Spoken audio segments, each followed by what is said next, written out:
General question का पहला सवाल, divide 1488 among x y and z if the share are in the ratio x ratio y equal to 4:5, y ratio z equal to 7:6, then find out share of z. X और y का ratio दे रखा हुआ है 4:5, y ratio Z यानी 7:6।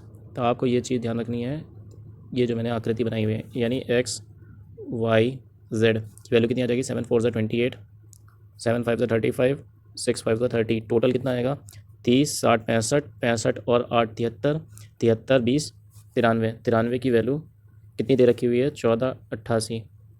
तो आपको z की वैल्यू बतानी है, यानी 30 की वैल्यू बतानी है। तो ये हो गया 10 और ये कटेगा 3 3 9, 3 1 3। ये देखो 3 चौको 12 होता है, तो 4 बार तो जाएगा और लास्ट में 8 आ रहा है और यहाँ पे 1 है, तो 48 यानी 480 आपका आंसर हो जाएगा।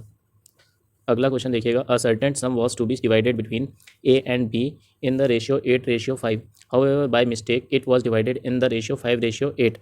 ए gets 300 less than his original share, find the sum. तो ए को मिलना चाहिए था 8, मिला है 5, कितने की गैपिंग आई 3, 3 की वैल्यू 300 दे रखी हुई है। पूछा है फाइंड द सम, यानी 8 5 13, 13 की वैल्यू पूछी है तो कितना हो जाएगा 1300। ये आपका आंसर होगा। 65% of Samita's income is equal to 91% of Bhairav's income. If Samita's income was 1500 more than what it is and Bhairav's income is 500 more than what it is, the ratio of the income of Samita and Bhairav would have been 3:2. What is the actual combined income of Samita and Bhairav?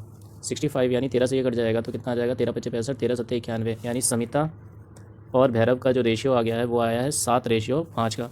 ठीक है, अगर 1500 रुपये ज़्यादा होते समिता के पास और 500 रुपये ज़्यादा होते भैरव के पास तो रेशियो बन जाता 3:2 का, यानी इसके पास 1500 रुपये यानी समिता के पास और भैरव के पास 500 रुपये। एलिगेशन लगा तो 7 दूना 14, 3 5 15, 1 यूनिट, 3 5 15, 1500 और यहाँ से 3000 घटा देंगे तो कितना आ जाएगा 1500, यानी 1 यूनिट की वैल्यू 1500 आ गई। पूछा है actual combined income of Samita and Bhairav, combined income कितनी है 12, तो 12 यूनिट किसके बराबर हो जाएगा, 12 यूनिट हो जाएगा 18,000 के बराबर। 12 को 15 से मल्टीप्लाई करोगे 180 आएगा, 2 जीरो और चिपका दो 18,000 आ जाएगा। अगला question, in the showroom the ratio of TVs and rice cooker is 2:3, find the percentage of rice cooker in the showroom. तो टोटल 5 और राइस कुकर कितना है 3, तो 3/5 का मतलब हो गया 60%। The total number of workers in the company is 960, if the number of female worker in the company is 420, then respective ratio of the total number of male worker to the total number of female worker. तो कितना हो जाएगा, देखो mail worker कितने आ जाएंगे यहाँ से 540 और फीमेल वर्कर तो दे रखा हुआ है 420, तो ये कितनी बार में जाएगा 6 9 54, 0 से 0 तो चला गया, 6 7 42, और रेशियो 7 आपका आंसर आ गया। ये थे सवाल।